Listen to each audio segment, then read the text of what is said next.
Time's up. Admiral. Here it comes. Chevron 1, coded. For my ally is the Force, and the powerful ally it is.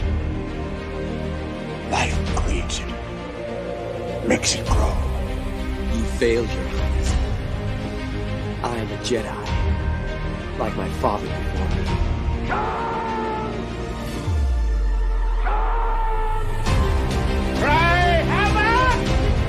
And let's set the dogs of war. Chevron 2 is coded. Conan, what is best in life? Crush your enemies, see them driven before you, to hear the lamentation of your women. It's all in the reflexes. Well, also said you're heavy into martial arts, Tai Chi and all that killer stuff. I suppose we have to register you as a lethal weapon. Chevron 3 encoded. And somebody ought to belt you in the mouth. But I won't. I won't. The hell I will. Chevron 4 encoded. Do you expect me to talk? No, Mr. Bond, I expect you to die. Chevron 5 encoded. You take the blue pill. The story ends. You wake up in your bed and believe whatever you want to. You take the red pill. You stay in Wonderland. And I show you how deep the rabbit hole goes. Chevron 6 encoded. Not for while you can, mother boy. Great Scott. Back off, man. I'm a scientist. You shall not pass! I thought I'd die fighting side by side with Al. What about side by side with a friend? A day may come when the courage of men fails, when we forsake our friends and break all bonds of fellowship. But it is not this day.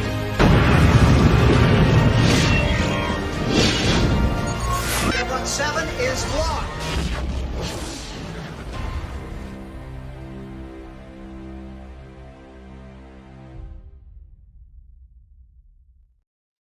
Hail and howdy, everybody. Welcome back to Saturday Night Drive-In, where we take a break. And boy, do we need a break this week to just watch good movies and talk about them. And this week, I don't think there's going to be much argument over this week's movie. It's going to be general happy discussion, I think. It's not one of the controversial ones where Jed's going to shit on things I love from my childhood. It's not going to be one of those. Anyway, welcome one and all. Hail and howdy across everybody, across both chats.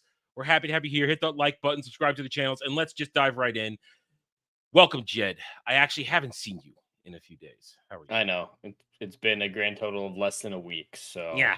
It's been a very, very long time. But I'm happy to be here because, yeah, as I mentioned last week when I announced this movie, it's time that we got to some of my childhood versus the black and white films from Adam's childhood. Got to mix things up a little bit. And we have been fighting a lot on streams, whether or not it's films that he loves or ones that I love and vice versa, that it was time to get one that I was fairly certain we were going to agree on. And this one just felt like the right one because it's one of the movies I watched the most growing up. So I have a lot of nostalgia for this movie. I'm going to try to, of course, be as objective as possible, which I always endeavor to do. But even watching it this time, I struggle to differentiate my nostalgia versus objective criticism. So I think this will still be an interesting discussion. Yep. And we're joined by Ryan. Ryan has been on this channel before, but I think this is the first time you've been on Drive-In.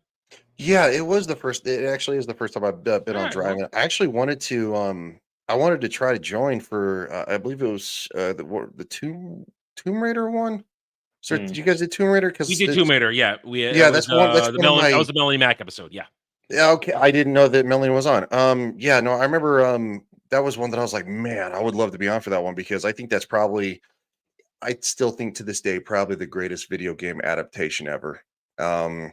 It could be up for debate. I think be up for debate. You know what? You shut your mouth. No, I'm kidding. It's no.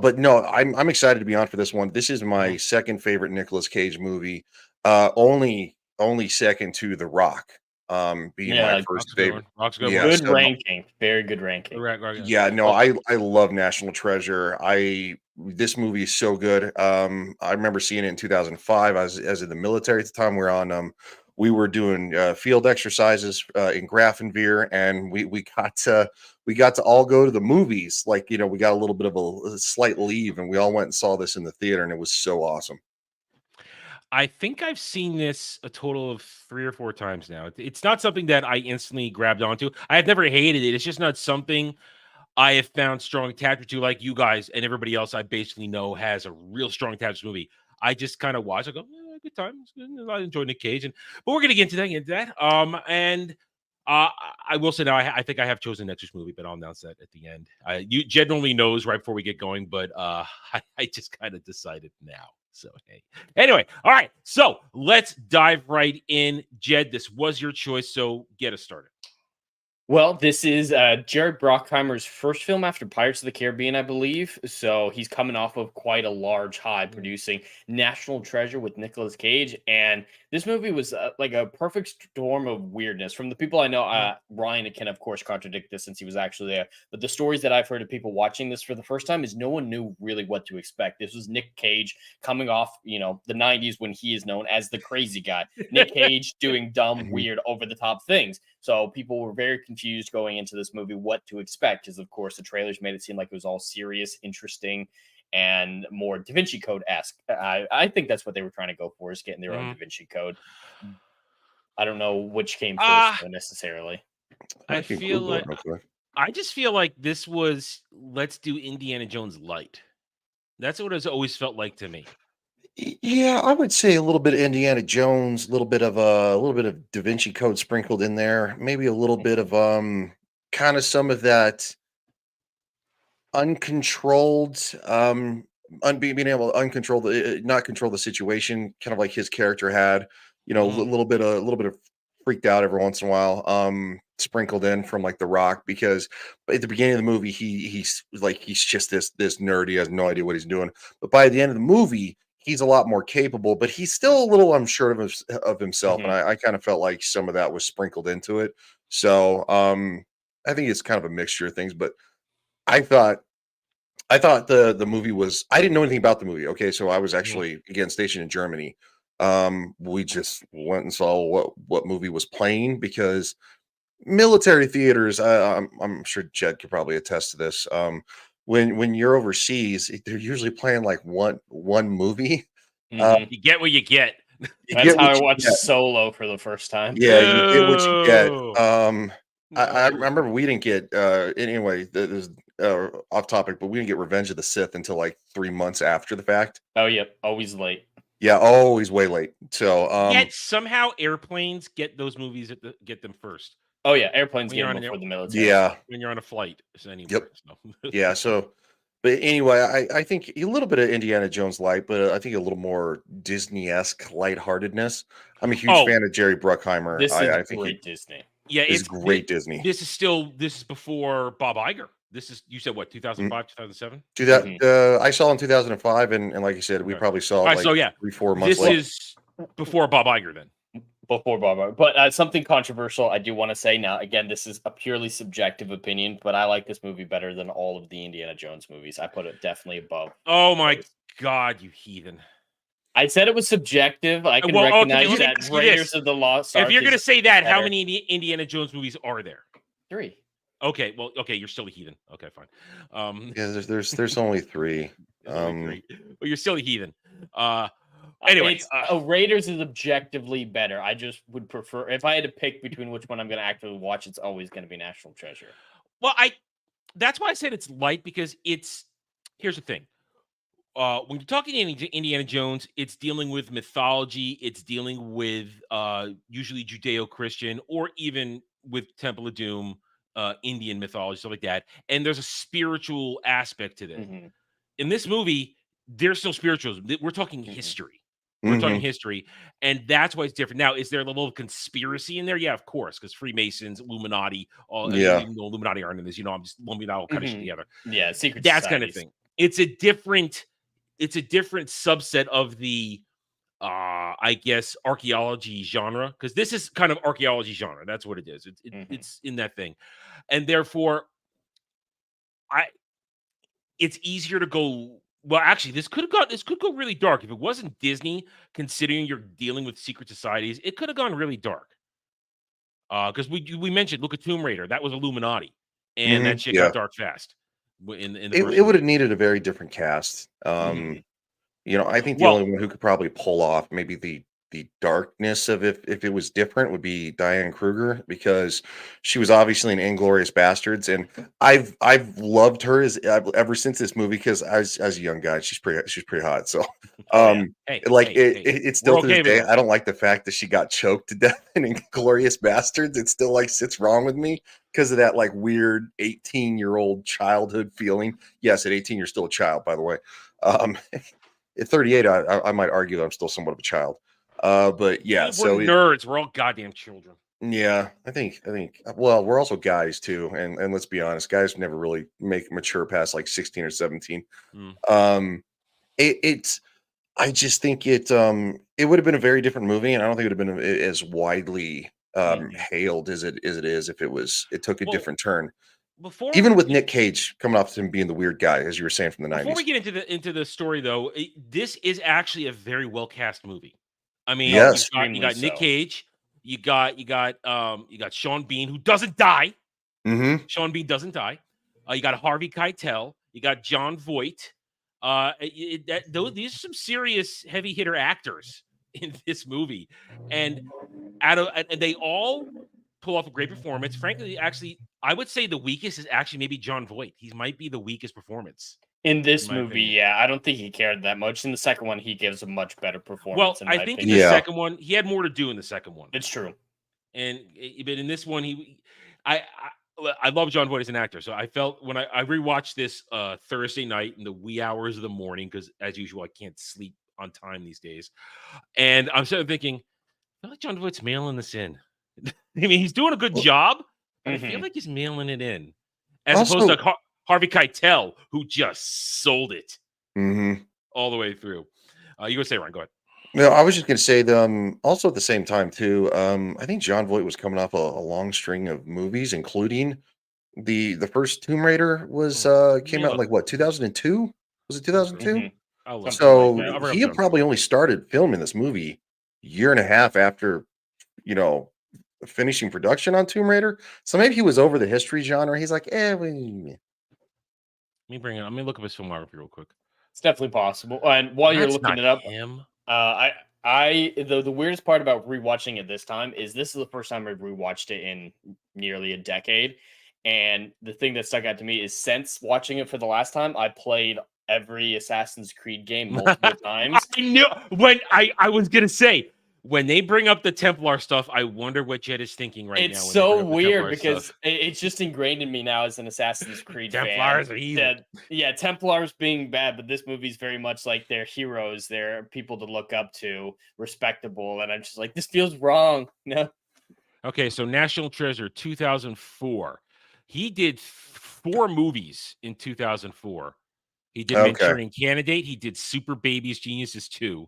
And he did the 5 People You Meet in Heaven. Which means he was probably juggling a bunch of movies that overlapped. And in 2003, he did Holes in Jasper, Texas. So he had been busy for that 2-year period. Yeah, you never know. He could have been like going, this is the least serious movie. So I'm like, does it really need my full immersion? The answer is no. But after probably the huge success of it, like he was like, okay, well, this probably resonated better than the other movies, like with most audiences at the time. And it took him a long time to even do a second movie.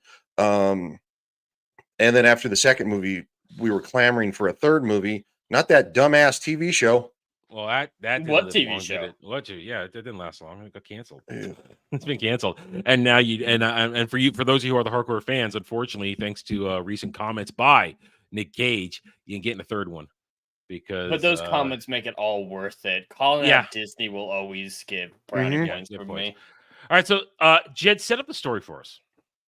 So the story follows the Gates family, who in the late 1800s were given the secret from the last living Freemason that was a clue towards a hidden treasure hidden by the founding fathers of the United States. This family was, for a century, more so than a century, ridiculed for this knowledge that they had because everyone believed they were conspiracy theories. So Nicolas Cage's character, Ben Franklin Gates, went through his life dedicating it to finding this treasure. So going through the clues left by the Freemasons and the Founding Fathers, primarily by Benjamin Franklin. Most of the clues in this film were designed by Benjamin Franklin, all culminating in the treasure map being hidden on the back of the Declaration of Independence. So veer off into a heist film for about half an hour while they figure out the way It to starts steal the movie. Declaration of That's especially for a movie. And it's just a slight criticism that I have is we go from his prologue, his backstory of why Ben is so interested in it, and then I'd say it's one thing, and you guys may chop me down for this one. I feel as though, I mean, the prologue takes place in 76, was it? Or was it 75? So the White House has actually already been established, right? No. I mean Ben when his young. Oh yeah. Okay. Yeah. When he's I think the 70s. Yeah, it's 76 or 77. And this obviously takes place in 2003, 2004. Man, he spent a lot of years just getting to Charlotte. He spent a long time just as we found out throughout the movie is he spent a lot of that time researching, getting his PhDs, getting diving certifications. Like he wanted to be an expert in as many things as possible before finding Charlotte. And from what it sounds like, his dad dedicated his entire life to finding Charlotte, 20 years to finding Charlotte as well. So Charlotte is off the grid. So it doesn't surprise me that it took him 30 years. Okay, all right. I wanted a justification. You gave it to me, so I'm okay with it. So the whole phrase in which a lot of people who love this movie will understand, the secret lies with Charlotte. It took a long time to figure out what that meant, right? Well, it has a double meaning too. Has a double meaning, yes. So it nobody knew what Charlotte was.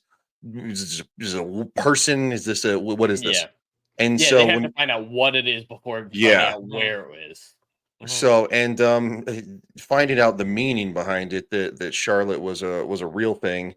It was a ship that ultimately and also too, I want to add the fact that, like, I think this has probably one of the best opening sequences of a movie because it's so good because it the way it opens with the scene of the president and he's kind of and then of course it's just the opening sequence. It's very Jerry Bruckheimer and I love it too, like because the score is iconic. The scale. Yeah, it sets the scale. The score is iconic. The opening when they're in the Arctic and it's just like this vast thing, and it's like, it's so good. I'm shilling a little bit. Sorry, or geeking out. Where the fuck you want to call it? It's fine. Hey, I'm with you with that. As a kid, I was immediately invested the first time I watched this. It was like, this feels epic, and that's impressive for this appealing to children as much as it does because it's a complicated historical piece. How many kids do we know that are obsessed with history or even interested in it? Not many, but this film managed to balance it in a very good way. Something that the movie gets a lot of points for me in, though, is that it's reverence for the history. And it's reverence for what it means, the birth of the Republic, what it meant to build these things, and how Ben's devotion to history. I mean, it's a funny line when they're at the end there and they're going down to the catacombs and what the hell was what's blonde chick's name? I don't remember suddenly. Abigail Chase. Abigail. Yeah. When Abigail, when they're falling the stairs and they lose grip on the Declaration, and he drops her, and then when they're safe for a second, he says, "Listen, I'm sorry, but I had to go for the Declaration first." She says, "Oh, don't worry, I would have let you fall too." She's like, yeah. She's like, I would have dropped you too. And Riley's just like, you freaks. Okay. Yeah. He's like, honestly, I gotta say, Riley's the best thing in this for me. Honestly. Oh yeah, he's the everyman. Even though he's the super genius tech expert, he's just so out of his depth in all of this. So it's a needed piece of a lot of films like this where you have to know a lot about a subject. Is the stand-in for the audience, the ignorant character that things have to be explained to, and he pulls it off so well. Yeah. Well, he needs more work. It's a good tool, though. It's a very good tool. Comical relief. But also, Jed, you bring it up. It is a perfect narrative tool to drop the everyman in there so that you can avoid bad exposition.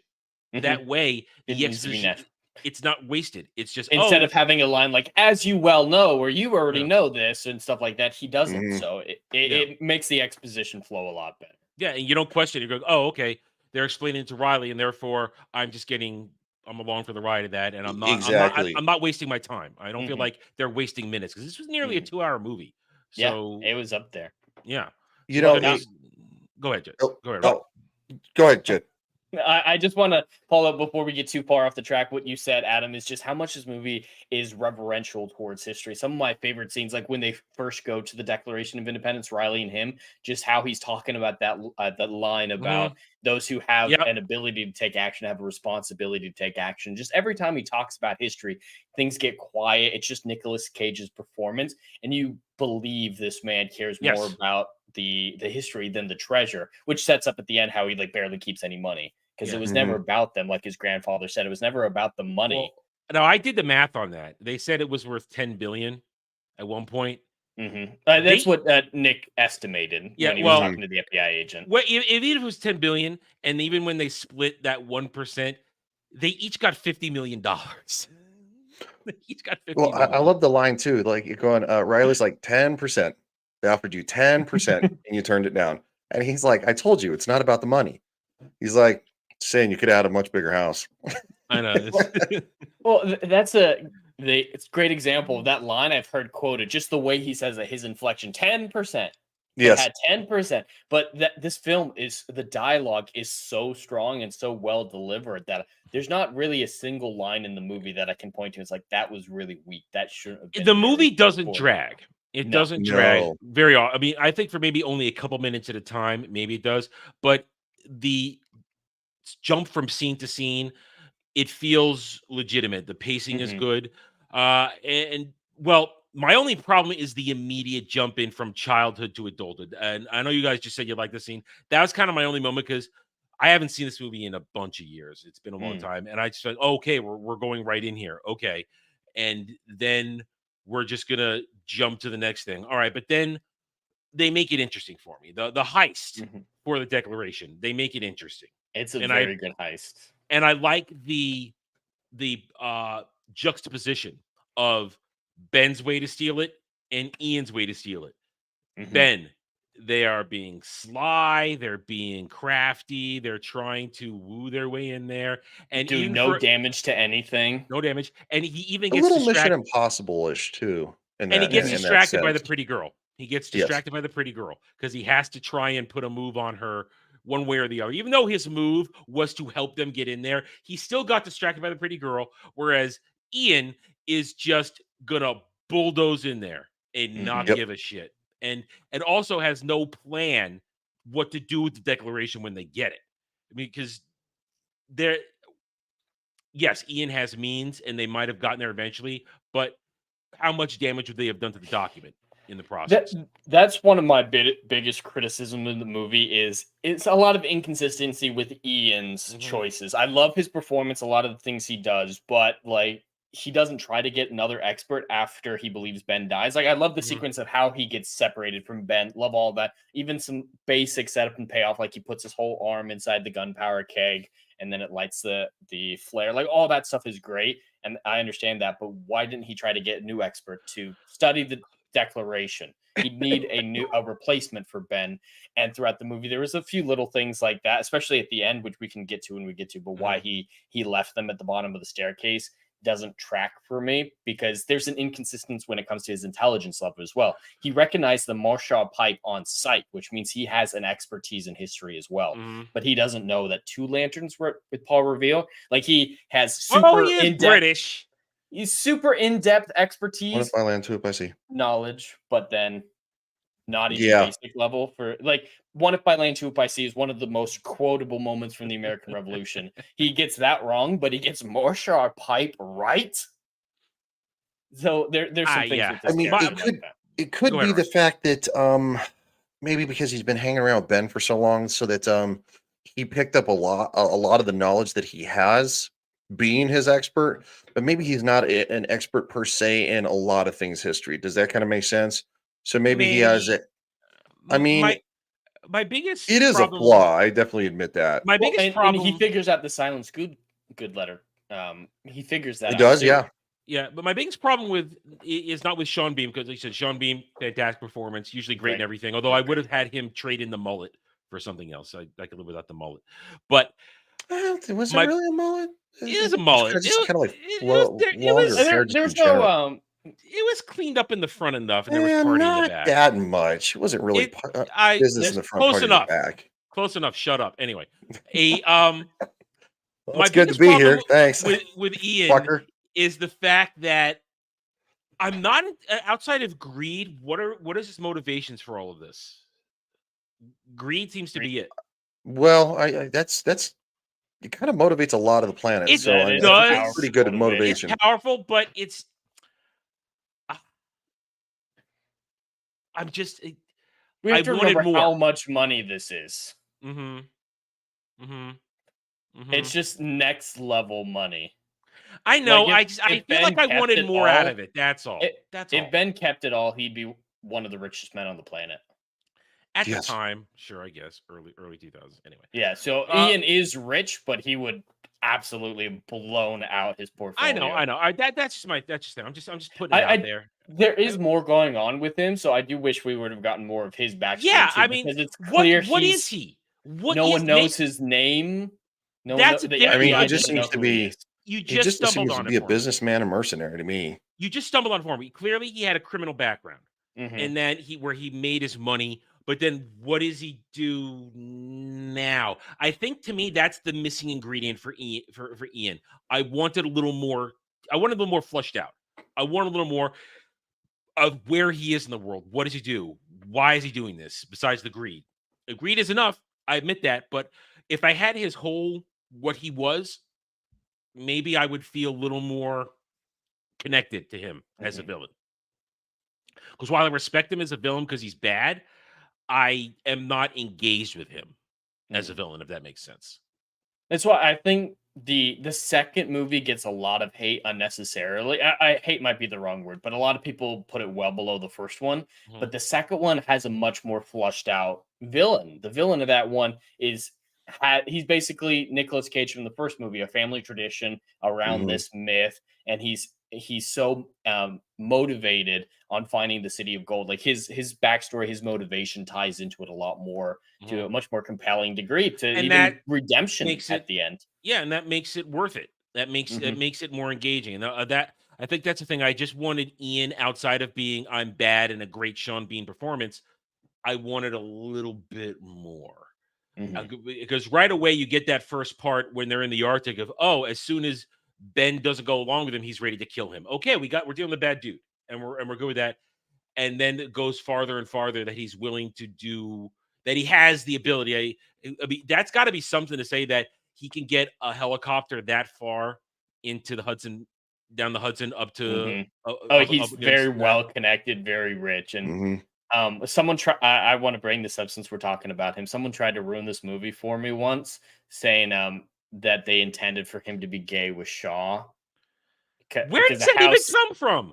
In the staircase scene, how sad he is when his friend dies, and he's like, "Do I think any of you matter more to me than Shaw?" Well, maybe that's because because that's his boy. That's all. That they clearly have been criminals together for years, and he's his number one henchman. You can't have close male friends. You have to be gay. Yeah, you have to be. Yeah, you got to be a giant homo. What are we, Dermy? No, sorry, no, it ain't happening. No. Anyway, right. So even Dermy's not that bad. No. Yeah, Dermy, he would sacrifice every one of us. So that's also at the same time, I didn't really catch the sense that he's really that close with Shaw in the first place, because he was just kind of like, it looked like it was kind of a shock, but at the same time, he's like, when he makes that line, do you think any of your lives mean more to me than Shaw's did? It's like, well, their lives don't mean anything to you either. So I can't imagine that Shaw meant the most to you. Like it may be just like a notch above. He was his most loyal of henchmen is what he was. Yeah. I mean, it's a henchman, whatever. Yeah. All right, but I guess we're going to march through the movie. It looks like that's how we're going to do this right now. The whole Declaration of Independence heist. As I said before, I really like it. I like the juxtaposition. And it jumps from heist to car chase. Very smoothly. Yeah. Very smoothly. I also like when they I was just gonna say real quick, I like when they run into each other again too, and he's like, Ben, and he's carrying it, and then all of a sudden Deuce is like, and like he just blocks it with The Well, bulletproof And vest, they like, did that's set up cool. Set it up. bulletproof. They Yeah, did. Set it up. This And so- movie Exactly, is so good which I with little love. setup and payoff like Yeah. Yeah, that. it's a little setup and payoff, and I thought it was just a lot of fun. One of my It's- favorite parts of this whole heist sequence is in most heists in movies, especially this early on in a movie, there's got to be some fatal flaw that leads into the rest of the movie. You have to expect something's going to go wrong, but this movie, it justified it in a way. In a lot of other movies, it's something so over the top you can't really believe that actually just happened, and it's just like an over the top failure, over the top mistake. But the mistake of Nicolas Cage in the gift shop is so well done. You're like, of course he has to do this. This isn't a mistake. He's in the situation. He's got to use his credit card. And it does help him get away. If he hadn't used his credit card, he would never have gotten out of there with the declaration. So that is a mistake that led to a lot of problems for him. That is completely understandable. That is not like he took a misstep. I really love how they set up that. It's also the fatal flaw kind of in his reasoning is that he gives that toast. And Abigail's just looking at him. She's like, "You've already talked to me once about You hitting on the girl this." too much. Hitting on the girl. And he makes that speech. It's almost like he guilty conscience, so he's trying to justify it to himself. He wants to justify it to her because yes, he he does. wants her to understand. If no one else does, he at least wants her because of the pins, the Washington. That automatically triggers her because she's like, and That's then a because weird he thing just to say. Yeah, he just like And then he kicks rocks. downs the champagne. Yeah, It's like, and oh, she's you're like, Nick Cage is showing. Can you look up this name on the list for me, please? Yeah, it's so it sets in motion again because as she catches him and she's like, what do you got there? And then he's like, oh, souvenir. Like, oh, and so she immediately, like, as soon as the alarms go off, like she starts screaming, he's got the declaration, he's got the But then events sweep them up, and now we're off to the races of an adventure movie now because she gets caught up in it. And car chase is well executed, well choreographed. It's done well. And what I actually especially like the scene after that where they're trying to decide what to do next now that they're on the grid, as Riley put it. And I really do like the way Ben just keeps telling Abigail to shut up, woman. Just shut up. And Oh, he starts you're out still doing it talking. so Oh, you're talking. sophisticatedly. Like when he first goes and sits in the front seat or whatnot, he's like, "Your demeanor does not fit the situation." Yeah, because that's a big thing with his character. Is he wishes people talked a little more old fashioned. That's something that I personally agree with. That's something as a writer who loves old literature, I miss how society used to speak, even just in English as a language, and so I relate to that. You're right, and there's a line in there: people don't talk like this anymore, and I got to be honest, I think about that all the time because everything I watch these days, depending on the show or the section of whatever genre we're watching, the choice of dialogue is either too current day in a sci-fi movie, Zendaya in Dune 2, I'm looking at you, or it's people dropping F-bombs all the time and everything. It's oversaturation. Yeah, trying it to be is. edgy, and I hate it. Yeah, I do too. Like especially the oversaturation of F-bombs. Like you don't have to say that much. Yeah. Like you really Like don't. Fallout, I'm looking at you. It's sporadic. It it's fits in with the bunches. games. I'll say that. They do it, and I did criticize it myself in my second review, but it waxes and it wanes. All right, I'll in say this genre. Last of Us. We're looking at you. The TV The show. Last of Us was horrid. Yeah, that was horrible. But yeah, we talk about this a lot with modern productions, but if we go back and look at like 50s, 60s, even 80s movies, we never criticize them for sounding too 80s or whatnot, too 70s, because they talk better, so their natural vernacular fit better in a period piece than our modern speak. We always say like, this is so Gen Z, this is so modern, feels so out of place. Something about the past decade of dialect. It's so simple That is and vapid. And also, and listen, I suffer from it. We all suffer. We all have these words that we'll all repeat. And I'm going to endeavor not to repeat my worst one today, as I usually do on the show. But you're not going to say it again? Shut up. You shut up. I'm not going to say it. What word is this? No. If I do it, private chat. I want to know what word this is. He's going to say it again. Just shut up, Jed. All right. I work so hard not to say it. Okay. You but should say it. No, Jed already said it. I'm not going to say it. Put it in the chat. Well, of course you put it in the chat. It's a running gag on the show. I will repeat myself in order to have or to transition my phrases because my mouth hasn't caught up with my brain. But either way, there is a problem in modern day dialect where people will use these weird transition words all the time to fill space, or they just talk in a way that has no depth. And that is the point that Nicolas Cage is making this movie. That's the importance of when he's reading that line from the Declaration of Independence. There was a power to those words. It all speaks to education. People aren't educated in the same way. They don't have reverence for society, reverence for where we all came from, reverence for why we're doing these things, and therefore they cheapen everything in a way. I can't even see college professors of history having as much reference for history as Nicolas Cage does in this movie. No. Oh, I completely, especially not American history. Completely. Not a bunch of commies that exist at universities today. Hell no, they don't. This whole movie is about the reverence of the Declaration of Independence and what it represents to this day. But people don't understand that to this day. So, like, you probably take some modern leftist and they plop them down against this movie and be like, oh, well, the United States is racist. Really? This movie could not be made today because they would try to cancel it for being. Well, there just weren't enough black people or and Asians in this movie. Well, it kind of like Top Gun Maverick. They said it was basically as propaganda for the U.S. Like it's just U.S. propaganda, and it's like it celebrates America. It doesn't talk about its flaws. If you don't talk about all the heinous things America's ever done, you're being bad. This movie does have criticism. It criticizes government on several occasions. Oh yeah, absolutely. Well, because again, that's what the founding fathers were critical of, government. Yeah, exactly. Well, the bureaucracy of the FBI made Nicolas Cage's actions essential. Yeah. Yep. Yeah.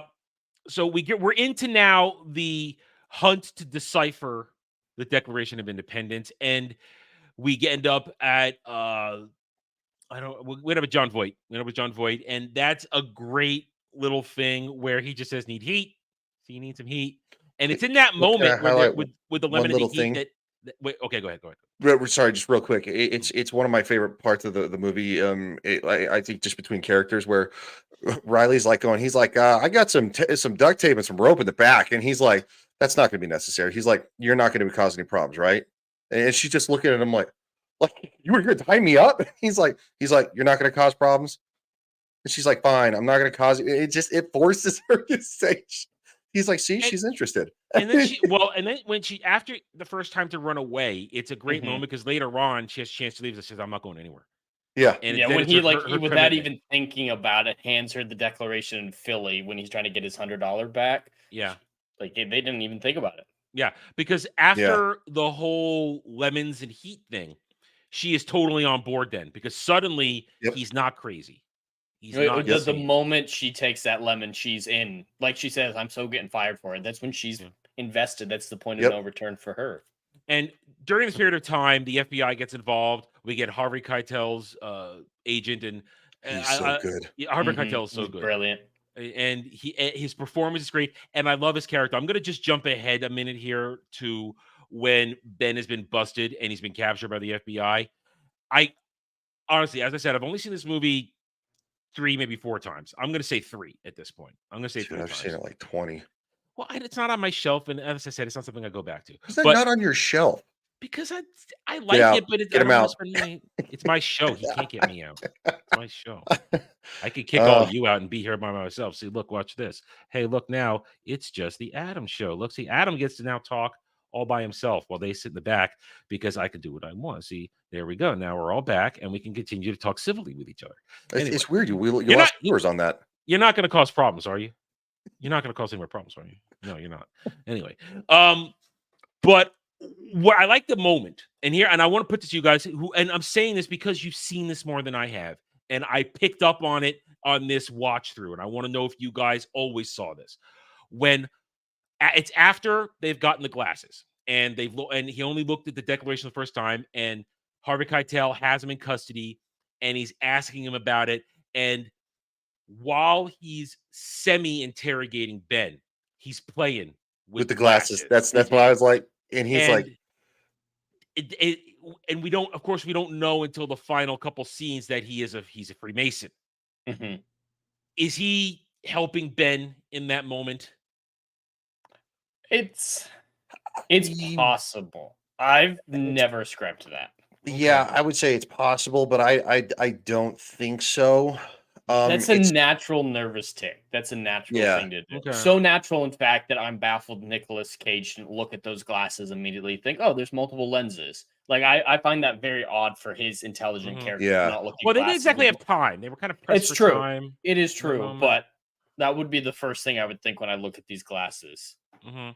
So I see. To me, I'm thinking, knowing where the movie's going, because I've seen the movie before, knowing that Harvey Keitel's character is a Mason. Was he playing with the glasses, being a Mason who probably knew where the treasure was the entire time? Maybe. I'm gonna wager that the Masons knew where it was at that point. I might actually lean towards probably not. The only reason I say that is because 50-50. I just because I think their knowledge of the treasure and its significance, it has been passed down, but I don't think necessarily the knowledge to all Freemasons of where it is has been passed down. Here's why I think he knows he knew where it was, but was happy leaving it there, because he needed somebody like Ben to be the person to find it, who was willing to say it belongs to everybody, belongs to the people, it belongs to where it came from. The Freemasons could have just done that themselves then. But they could have done it themselves, but it looks better if somebody like the Gates family, who are deeply associated with this thing, they're so deeply natural. If they're worried about someone outside, they want someone from outside the Masons to discover it. The Gates family is too intricately tied to this whole conspiracy theory to be reasonably separate. I believe they intentionally hid it from their own organization. I don't think he knew. I think it's better if he doesn't know. Okay, well, I'm just putting it out there as a novice of this movie. I'm just putting obviously he understands the significance, because he says that basically that it was hidden for a reason, that it's something that and Ben picks up on that, and he's like, well, I think that their reasoning behind it could work for the treasure as well. Give it to the people, and I think that actually kind of takes back Harvey's character a little bit. He's like, okay, and he's like, give it to the Louvre, the Cairo Museum, the Smithsonian, all that kind of stuff. And he's like, he's like, you really don't understand the definition of a bargaining chip. And the same thing with the Declaration of Independence, because he just hands it over, and he's like, just like that, and he's like, just like that. Yeah, it's about preserving, respecting these things. That's why it's the Indiana Jones line. It belongs in a museum. Same kind of thing. Somebody who's in it for the right reasons. Yep.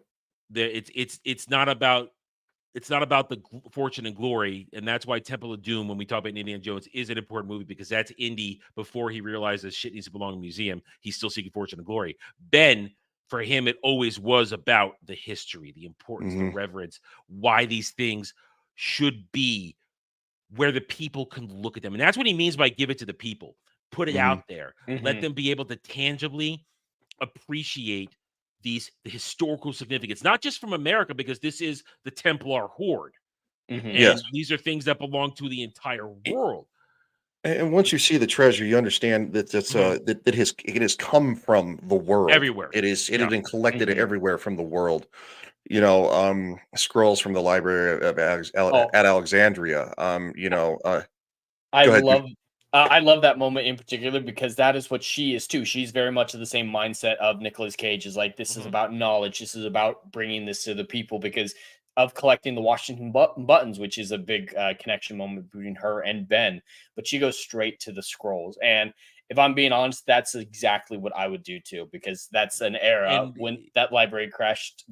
Those scrolls would be things that I'm interested in. Those are things that are lost. Greek literature. Yes. And well, let's talk about that theory there. Everybody goes to things first. I love how John Voight goes to the emblem of the Freemasons. He's had a crisis of faith this whole movie, and for decades. Yeah. And when they thought there was nothing there, he had been restored, because he looked at Ben and says, "But you were right. This is and proof. It proves it was here." Yeah. He's it's like, okay. he utters a line too. He's like, I've never been so proud to be so wrong, or something like that. Yeah, yeah. Because he doubted his son, and it caused a huge rift between them Mhm. for the better part of what, a decade. Probably I think 20, 2 decades, is it easily 2 two decades. decades? Okay. Yeah, all eight, throughout the 80s and the 90s, easily they didn't have a good relationship. So So, but also at the same time too, like the fact that he wants to give it over to the people, he doesn't want to keep it for himself. And in the end, he ultimately doesn't keep the 10% he's offered. He takes only the 1% that everybody else was offered, is because he's like, it was too much. It goes against his morality. And it's one reason I'm too. not And that moral. I want all that money right now. I would take a little bit well, more than I him. just got slapped with another unnecessary bill that I screwed up on. I will take that money. The biggest thing he's not thinking about too is he's not going to be able to afford property taxes on that yeah. mansion. Yeah. Well, I mean, and again, also at the same time, it alludes to the fact of why he ultimately ends up winning Abigail over in the end, because she was completely, wrong about him. He's been right about all these things, and not just that. It's just that, and not that he just loves history as much as her. It's that he's this morally good person, and so I mean, ultimately he wins her over too. And and Riley says at the end of it, he's like, it's not like you got the girl. And he's just like kind of like naming things off. And that's when he says, and he's like, 10%. They could have they offered you 10% and you turned it down. I like it when he gets in his Ferrari, Ferrari. and you hear the grind. He doesn't know Grinding how the to gears. and he like drives off the road for a second. It's a bad turn. It's just I love But Riley. Like the Riley's same way when he right. was driving in the van during the car chase, he doesn't know what he's doing, and that's the case for the whole movie. When he's at his computer, he's okay, but the rest of the time, he is just confused. Here's one thing I didn't get. When he bribes the kid to go get the letters from the letter, that kid dealing for $1? $1 each. Each time, each line. But that's 4 letters. There's a lot of letters, so it was but probably at in most, the end, like it looked like maybe it was $10 at the most. No, he probably walked away with like $30. The kid did. Yeah, $30-$40. Like Yeah. there was a lot of letters. A lot. Was of it for each trips. letter? I thought it was for each go 4. in there. Each 4 letters. Oh, it was $1 for. I thought he was getting Yeah. just $1 for each going in and out. No. Well, it took. He'd go in for 4 letters at a time. Yeah, So yes, it but was $1 per trip. But Yeah, that's what I it was mean. still- $1 per trip. So because he says he's like here you go. He's like, go get the last 4 letters. He's like, come on, champ. Like or like he's also kind of condescending to the kid. I know, yeah. But I really liked that scene, but it was boggling. Man, that kid's working for the cheap. At least get $5 a trip. Well, I also kind of like it too, because like so obviously Riley is kind of like, crapped on a little bit throughout the whole movie because he doesn't know as much, right, about all this kind of stuff. And he gets tired of, because like, especially with Ben and Abigail both knowing things, and he's like going, there's even that line where he's I know like, wait, something you don't know. he's like, wait, he's like, hold up. Moment. He's like, wait, I know something you don't. And Ben's like, I'd be very interested in learning about it, Riley. Like he gets like really intense about it. I want to bask in this for a moment. It's funny because Riley has the chance to kind of like, I guess, kind of like kick the kid a little bit, and he's like, come on, champ, just like, it's so condescending. And he's like, finally, I'm smarter. Like, it's a well fleshed out character. I actually have 2 pieces of criticism. One's for each of those scenes that you're talking about. The quick one is the daylight savings one. Yes, the time difference does matter, but the date would also matter. That's the Spire Shadow wouldn't cast. That was in a the same little spot bit of a at stretch that for time me. every year, every day of the year. It would a have little to bit be a of stretch. specific date as well, but then that would create a problem of, it's coincidentally next week or whatever, like other things do it when it comes to a specific date like that. That that's was a little bit of a stretch. That one's a little bit different. But my other question is, how did Nicolas Cage or Ben early in the movie get the scans of the Silence Do-Good letters? I assume they were just on the internet, so why not download them from the internet again? Because those were photo scans and they were printed off. Yeah, because he doesn't have a good relationship with his father. So how did he? Well, get yeah, them? because his family actually had the Silence Do-Good letters. They found It's implied that his dad got them after he left. Like, he's never seen them. Nick said he never saw them in person. So how did he get the scans? He knows his dad has them, because he's like, Dad, he's like, I need the Silence. But he didn't know he had them letters. Yeah, and then he's like, I don't have them. Had them. So Those were fresh printed out Yeah. copies that he had in his lab. So he printed those off recently, which means he had a digital file, which it means it was probably on the internet. I'm assuming he downloaded from the internet. So would it be easier to give a kid $20 to go to a library and print them off? I always kind of lean towards the fact that like he knew his dad had them before the fact, and then after the giant falling out, his dad was like, "Well, this is nonsense. I don't want anything to do with this." And since he's like, "Well, I'm not going to basically lend to my son's, I guess probably addiction, right? It'd be an addiction. That's what obsession is, in a sense. I'm not going to lend to my son's addiction, so I'm going to give them away." And so no. I get why his dad gave them No, away. we're just trying to line up when did he actually get when did he get the scans. photocopies? That's How what did we're he trying to get the line up. photocopies? If they had we know his dad had the core of it letters. is that if they had a falling out, there's no way he could have gone in there and scanned them himself. So when and how did he get them? Especially I if would he didn't probably know, assume he you didn't can know probably that get his dad had copies of them given. on the internet. Which is what I'm saying. Then why does he need to send the black kid? But then in to also, get the letters? how are there copies on the internet if he didn't know his dad already gave them away, which is when they would have been scanned? Because he had him for long enough that scanning wasn't a thing. I mean, it's a little hiccup. I could see it. It's a little hiccup. I could see that. Yeah, I guess I can. Yeah, I can kind of see that. I never really scrutinized that point, to be honest. That's what Jed does. He looks for it. Just wants to shit on everything I love right now. Thanks, Jed. Hey, see, that's how I feel. It's my job.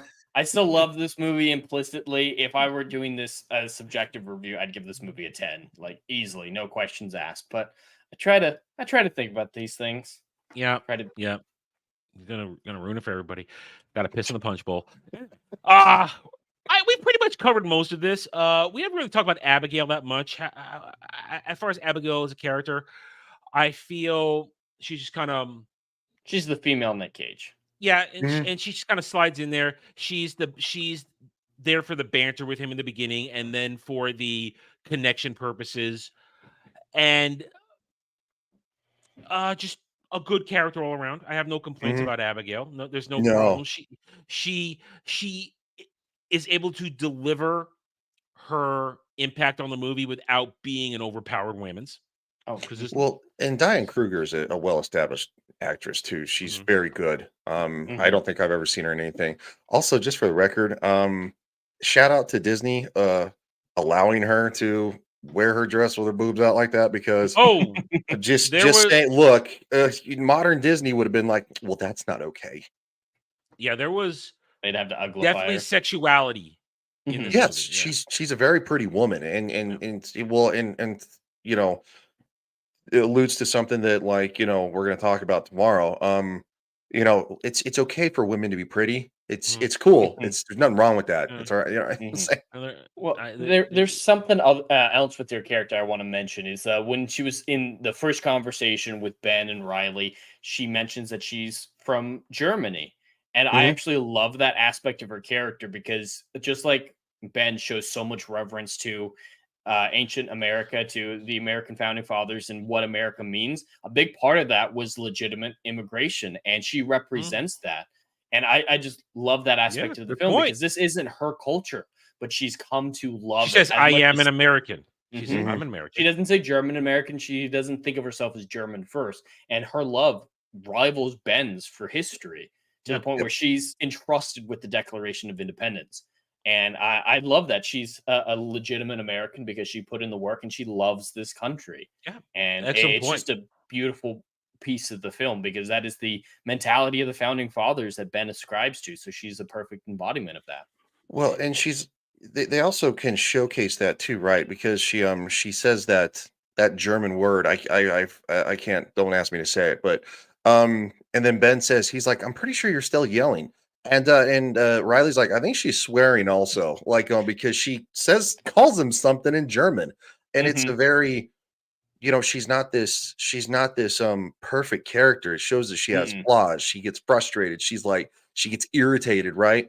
But she's the one who ultimately, because we know as the audience, she's the one that's wrong. But from her standpoint, she thinks she's right. She thinks they're the crazy ones, which is legitimate. All she Yeah. sees, she just sees two guys who stole the Declaration of Independence in a van. Like that's and might have kidnapped her at this point. She could argue Yeah. for that. She doesn't know if they're telling the truth about being on a different side from Ian. Like she's 100% justified. That's why Ben says we probably deserve that when Riley says she's swearing. Like they probably do. Yeah. But that's the beauty of a movie that has characters who are decently flushed out, who are decently given things to do, who are given excellent chances to have good banter, where they can develop connections and relationships instead of just talking at each other and using quippy remarks of bad MCU sarcasm, because that's what we get these days. We don't get characters having actual interactions that develop their personalities and make us like them. We like Ben.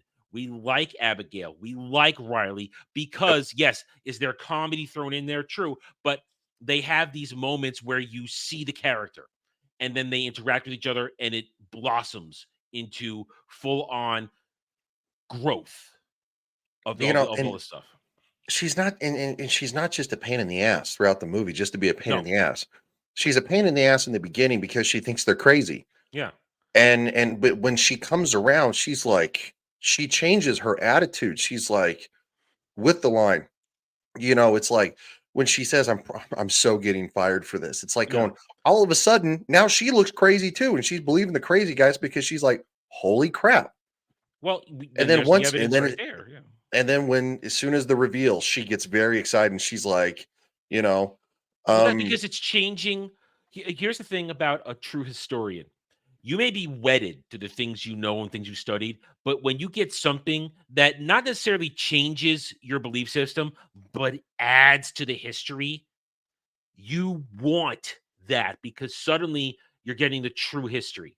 You're getting something that has been missed all this time and now can be added to the lore.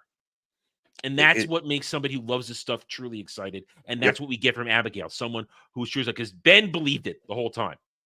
But Abigail needed to be convinced, and then you get that glimpse of who she really is. She is the true historian. She wants this stuff. She doesn't want to simply deny it because it doesn't fit in with the well-regimented normal history and everybody needs to believe.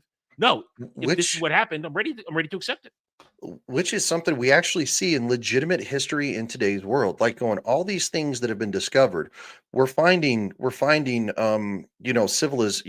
stone workings and stuff like that, like Puma Punku and all that kind of stuff that are like 20,000 years old or whatever it is. And it's like because people are so wedded to their ideology nowadays that like they won't admit like, well, it looks like I was wrong. You have to change your opinion. Her character is not that. This is back when people could say, I was wrong. I want to know more. Listen, this week's Natural 20, I started my show talking about it's okay to be wrong. It's okay to admit you're wrong. There's nothing wrong with that. I have admitted I'm going on possibly 3 things I've had to admit I was wrong on this week. Sorry for the sidetrack, but it means part of the conversation here. I've had to admit it looks like I may have been wrong for all my ranting ravings about X-Men 97 prior to its release. But then again, I also say, God damn it. I actually didn't hear it if you wouldn't have said it. I wouldn't have noticed. It's not one of those filler words that people notice, like I paired it this time, but I paired it so it could have gone on crazy. But I had been committed to not even saying it once this episode today. People only know that that's a thing because you make it a thing. If you pretended it didn't exist, it would cease to exist. I've pretended before, but I made a big point earlier. I wasn't going to say it the entire episode. And after Jed put it in the private chat, I was like, all right, I was listening for like 5 minutes thinking you were going to do it. And then I just, the draw of them talking about the movie pulled me back in. So I get going. And it slips out. That's my bad word of the moment that in everything I do. That's my bad word that shouldn't even be there half the time. Anyway, see, I forgot what I was saying too. It's okay to be wrong. Look, So this guy, X-Men 97. So that looks like I still got 5 episodes to go. It's not done yet. It still may turn on its head. But if guys like Bo DeMeo had kept his mouth shut, I wouldn't have had anything to say, and the show then would have spoke for itself. How much is left? 5 episodes. 5 weeks. That's a lot. It could less. still go.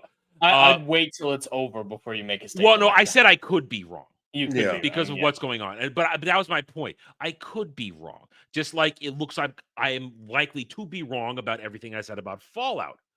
So, but I can admit I'm wrong.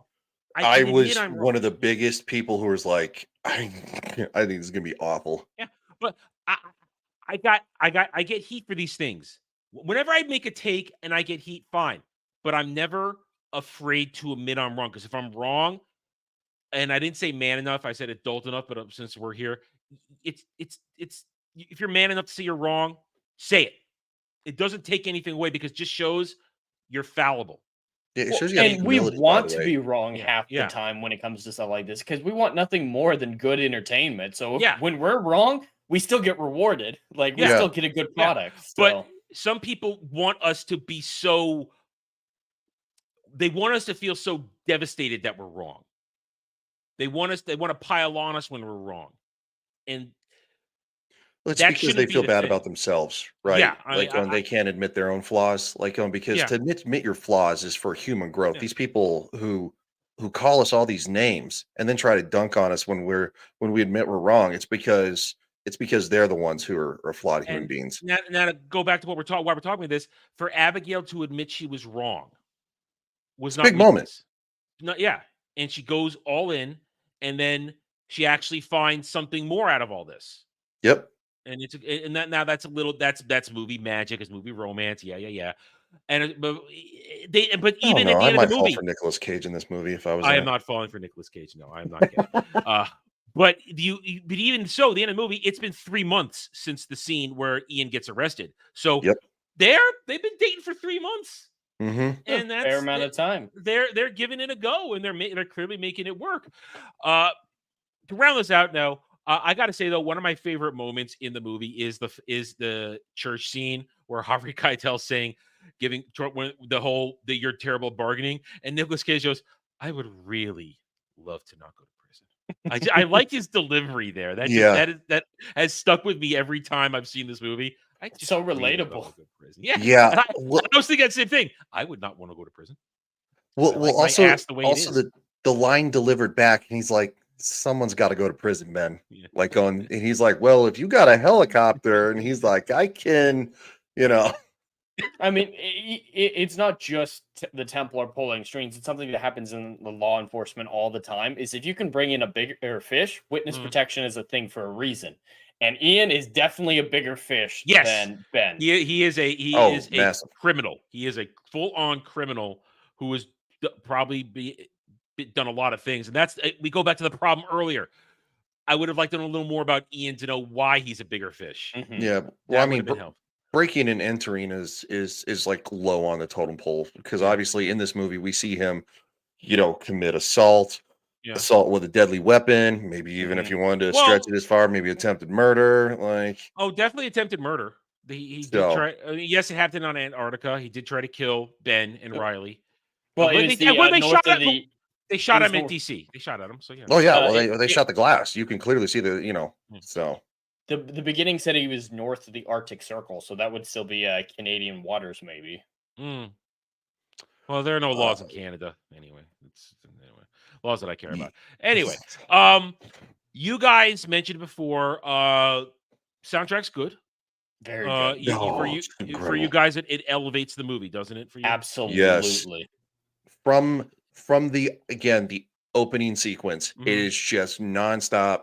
I can hear that theme in my head, and they sprinkle it throughout the whole movie in different iterations when they're kind of like maybe trying to figure something out. And it's just that theme. The main theme is so malleable; it's incredible. I missed who the composer was. Do we know this? I don't know. It was someone I'd never heard of before. No. And no, wait, it's not taped. It's not taped. We just did with this show. We generally don't interact with the audience as much because that's the way this show works. Trevor Robin. Yeah. But Trevor, okay, I've never heard of him, but he does a good job. And it does elevate the movie, which is what we always ask of a soundtrack. And it scenes that require a specific track to make it the scene. and it works. And that's when that's the qualifications for something being elevated. Right. So you guys want to add anything else? Because I've said all I want to say. Trying to put nostalgia aside, because I'd probably lean towards 10 out of 10. I think it's a solid 8.5, Okay, that's your maybe score. even debatable a 9. I was going to give you the first score anyway, so that's okay. Yeah. So, but I just want to say this is peak Disney, and this movie in Pirates of the Caribbean is one of the reasons Disney was my favorite leading into the MCU and them buying Star Wars. And this is 2004. Yes. And Michael Eisner is still in charge. Yes. This is that 2000. This is the end of. We're past Renaissance Disney. We're into whatever you call the era in late 90s, early 2000s. And that's this stretch from 2000 to 2007, right before Bobblehead took over. Had a streak of excellent films that were the last great true Disney films. Whether it's a live action movie like this, whether it's Tangled, when you talk about animation. Tangled's it's incredible. The last thing. And then Bob Iger takes over and you get Frozen. I'm sorry if you like Frozen. It's a soulless movie. I like Frozen. I like soulless. It's just the songs. That's all it is. It's just the songs. You have to. It is. No, I liked Elsa. Actually, ironically, Elsa and Olaf were no. What the hell's the snowman's name? Olaf. I think that is. Is it Olaf? the Okay. snowman. Okay. Yeah. So I was right. Yeah. Elsa and Olaf are my favorite. Why did I know that? Because I'm going to say it. Anyway. I hate All right, that movie. Jed, it is your week, so you get to score before I do. Okay, perfect. So yeah, I absolutely adore this film. If I were going subjectively, kind of like Ryan said, I'd be giving this a 10 out of 10, but I do always try to strive for objectivity. And there are flaws in it that I see. Not very many. It is a damn tight movie when it comes to the script and the performances. Editing, dialogue, all of it. It's top to bottom. And incredibly cinematography well done. of those national monuments. Oh, yes. And just the reverence for history, because this movie actually influenced my life a lot. In my early teen years, I became obsessed with the American Revolution to a very strong degree. I studied that historical era a lot because of this film. So it has a substantial influence on my life. And just that reverence for early America is something that I carry to this day. So it's a lot of nostalgia for it. But the biggest flaws I see are with Ian's character. I totally understand why he left Ben for dead at the beginning of the movie. That one makes total sense because, there's a bunch of gunpowder going to go off, but him leaving him at the bottom of the staircase just always felt weak to me, because the rest of the movie, he's very smart, showing expertise in silence, too good, showing expertise in a bunch of other areas, recognizing the pipe on sight, to not knowing that there were 2 lanterns with Paul Revere. Like that was too much of a stretch for me. And a couple other little things like that, ones that we've already mentioned, like with the silence, too good letter. So there are flaws that I do have to take away from this film's overall score. In the end, I think the balance I find is at 7.5. I love this movie and I can rewatch it any day, every day. But there are flaws. Okay, and Jed, I'm right there with you. I give it a 7.5 out of 10 simply because I enjoy this movie. It's a fun movie. It's got no agenda in it. It is actually a positive thing about, you guys said, history. It's a positive message about respect where we came from. We've mentioned the word reverence over and over again. It's performed well. It's got a really great cast. Even though, as I said earlier, I think John Voight kind of mails it in. But as you said, he doesn't mail it in the second movie. But overall, I'll never turn it off if it's on. But I'm not as deeply connected to it, I think, as many of you are, either here or in the chat or people watching on the replay. So I give it a 7.5 out of 10 too, just because it's a quality movie. It's fun. I think everybody should watch it. And if you like it, get the sequel and have a good time. It's just a fun movie. It's a fun movie when movies were still fun and when Disney was still all about escapism, entertainment. And that's what's most important here. So there you go. There was treasure to be found at Disney, as they put it. It doesn't exist. So don't ever turn that on if you love the first 2 movies. I refuse to watch it. No. I just watched ads make fun of it for. I could only make it halfway through. That's how bad it was. It didn't bother. Yeah. Well, and And- we didn't mention it, but the supporting cast is full of other characters Oh, too. Like you one of the see main people, yeah, all over. one of the main FBI agents plays Lucifer in Supernatural. Yep, John and- Paglium. I never get his and- last name right. Yeah, Yeah, I can't say he's his a last name. great. When he's a bad guy, Mhm. oh, does he sell it? He's phenomenal. Yeah. But someone else who's in it is I recently rewatched The Good Part of NCIS and Trent Court, the CIA agent. Court. That's every time I see that dude, he's Court. He's Okay, Court so every time. I do love some NCIS. What is the good part to you? Well, the golden age is when Ziva's on the show. Yeah. Those 7 seasons that she's on. That's So the golden- well, I got warmed up to her actually, so I'm not going to say I disagree. I think I the first love 2 it. seasons are my favorite.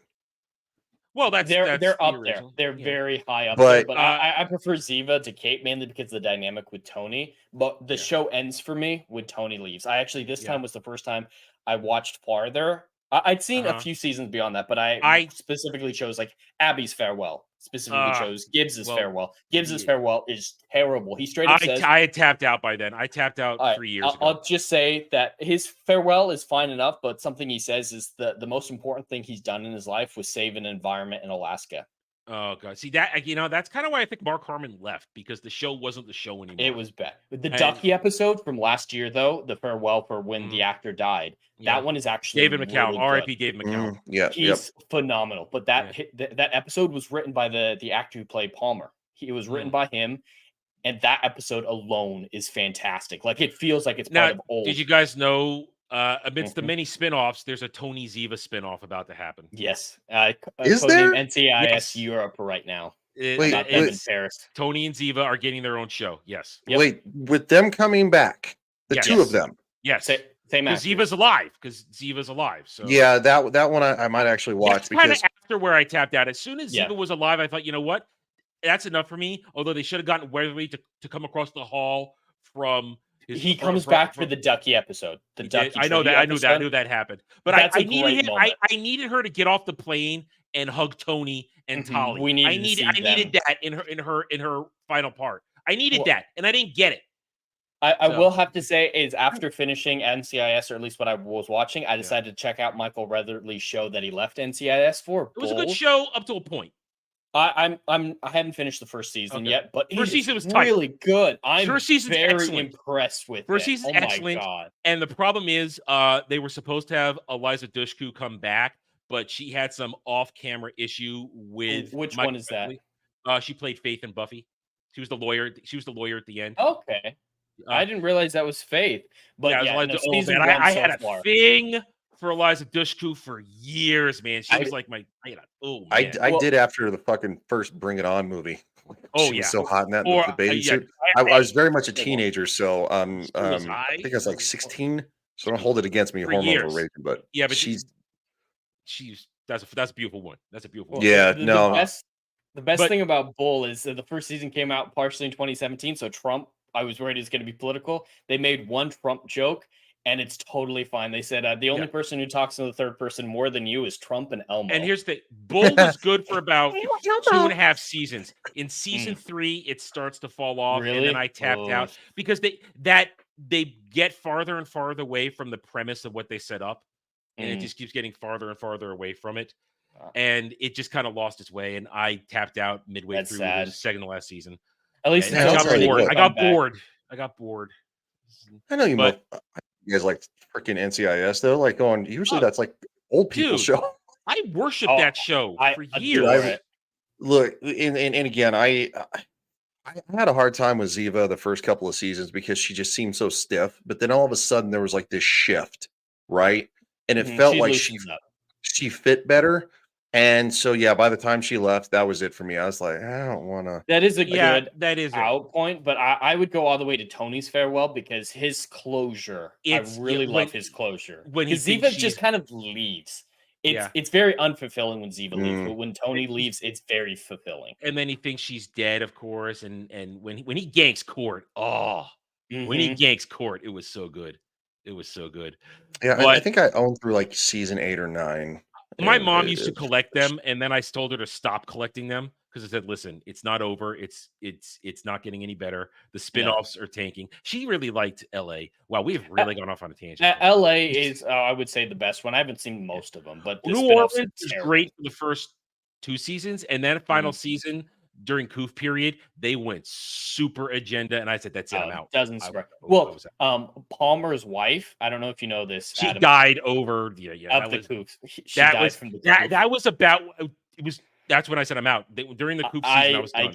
I can't watch it, especially with Gibbs gone and that other guy. Listen, I always said the show will without go Mark on. Harmon. No, that's what I said. It'll go as long as Mark Harmon wants to do it. No original cast left now. There's none. No, I mean, because remember, McGee isn't an McGee is original not cast. guest. He was a guest appears star in season 1, but yeah, he's not main cast until season 2. So we'll see. Yeah. My big issue with the fact that Mark Harmon finally left is that there were a lot of the reason that I can't think of her fucking name either. Paulie Perrette, Abby. Abby. She left because she became insane. If you notice, Jed, in that final season, Mark Harmon and Paulie Perrette do not share a single scene together. I noticed it most in her final episode where she has to leave him a note, and that's their big goodbye. And it's like these characters are close. They're some of the closest. We got to shut this down. I'm going to have to edit this out of the episode because we don't edit it out. This is raw, bitch. Yeah, this isn't drive-in now at this point. This is Mellow Mondays, essentially. Now we're doing a Mellow Mondays thing. So I don't ever get to make it to Mellow Mondays. Like, give me that's not my fault. That's not my fault. I'm doing House of the Dragon, fucker. Like, don't be a dick. Well, that's not my problem. That you had to schedule your show same as mine. Anyway. But Adam and Ryan turning more pink by the second. What the hell does that mean? What? I don't know. It's the chat. Let them do what they want. It's Anna. She's pretty it's pretty Anna. honest. I didn't have the chat up. Listen, I'm not going to take an Anna troll, and I'm gonna walk away from that. I'm not going to let Anna troll me. Anyway, guys, thank you one and all for being here. If you stuck through the NCIS tangent, which can happen. Normally, it happens on a different show. But anyway, thank you, one of you guys. Hit the like button. Thank you to Ryan for being here today. Ryan, you want to pimp anything this week? We're doing House of the Dragon on Monday. We've taken a little bit of hiatus from hunting Hitler, or also known as Mustache Man. I haven't talked to the group and figured out if they want to do it tomorrow. If not, check us out on Legion Talk for House of the Dragon episode 3, season 1, episode 3. Yeah, you're getting ready for the June, aren't you? Yes, we are. We're hard charging. Because we want to actively review House of the Dragon season 2. I'm gonna power through season 1 so that I'm ready, because I am doing my season 2 review, but it's the non-fan review. It's Mr. I have no horse in this race. I don't really care, because people said, since you don't care, we want to see your perspective on it. Just be prepared for the second to last episode of season. Oh, I know what happened. I know everything happened. I watch everybody's reviews. I just need to actually watch the show. If I'm going to cover season 2, I actually have to watch the first season. No, of course. So, again, why you got to keep pissing in the punch bowl, man? What are you doing? What? Hey, I'm not a germ fan. No, I was giving Jed a hard time. Because no, there are active criticisms of House of the Dragon season 1. But all in all, I'd say it's pretty good. It really is made up for a lot of the nonsense that happened. With I'm there for right now. I can say this. I'm probably really just there for Matt Smith. That's all. Hey, that is a good reason to be somewhere. That's a great reason to be there. Yeah, I'm all in for some Matt Smith. Especially the end of episode 3. Do you remember? I know what happened. The messenger scene is just fantastic. Like I said, I know what happened. I just actually see it, because if I'm going to comment on season 2, I need to be caught up. So episode 8, though, with Patty Constantine, holy shit. Yeah. Yes. Right, so no, I'm not going to edit more out. No, I'm not. No, this is out. I'm not getting anything. I'm going to leave it all in there. It's part of the show. I'm not going to change anything. Anyway, thank you one and all for being here. Hit the like button. Subscribe to everybody's channels. We will see you guys next week. Oh, I didn't say what we're doing today. Jed, we're watching The Hunt for Red October next week. Ooh, it's a good movie. I have seen it this time. I have seen the movie. We're gonna put all feelings of Alec Baldwin aside and he's so young. I can barely appreciate the first of the Tom Clancy movies put to. It's a Sean Connery movie. God, it's so good. Yeah, I'm about to say, who gives a shit about Alec Baldwin and Sean Connery? Here's my wish, and I'll say this again this week. When you get to Patriot Games and Clear Present Danger, I wish Harrison Ford had been in Hunt for Red October. Imagine having another movie with Harrison Ford and Sean Connery in it together. In a serious role, too. In a serious role, not with a little bit of humor that last Crusade gave us. So yeah, next week, guys, Hunt for Red October. Join us then, probably normal time, 6 p.m. Eastern. We're a little late today because I get my hair cut. That's a thing Jed doesn't understand. But a guy like me, I haven't gotten a haircut since I was in the military. Yeah, so it's been a while. I had my rebel military after the military phase. It didn't get that bad though.